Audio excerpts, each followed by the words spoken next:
এই যে আমার জারবেরা।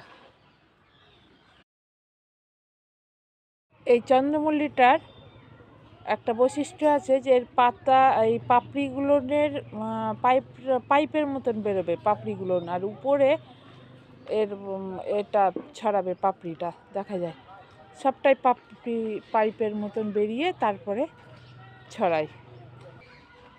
সেরকম এই হলুদটাও এই পাইপের মতন ছড়াবে, বেরোবে, তারপরে পাপড়িটা ছড়াবে।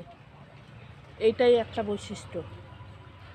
আর আর এগুলো যেমন প্রথম থেকেই পাপড়িগুলো ছড়ানো, পাইপের মতো না।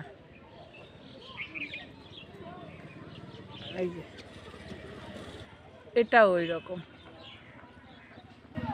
এটাও ওই রকম, মানে পাপড়ি মেলেই ওরা মানে বড় হয় ফুলগুলো।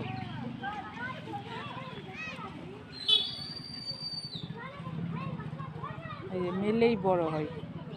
আর এগুলোর পাইপের মতন বেরোবে, তারপরে ফুলটা হবে। এটা ওই রকম পাইপের মতন বেরোবে, তারপরে হবে।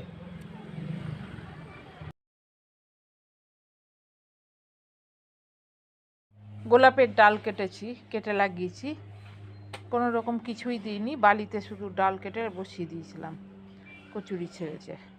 যে প্রত্যেকটা গোলাপের কচুরি ছেড়েছে, আগাতেও কিছু দিইনি, আর কোনো ফাঙ্গিসাইড দিইনি, কিচ্ছু না। এই যে অযত্নেই লাগিয়েছিলাম, দেখছি প্রতিটা ডগা থেকে ডগা বেরিয়ে গেছে, ডালের হয়ে গেছে, কোনো ঢাকিনি, কিচ্ছু না।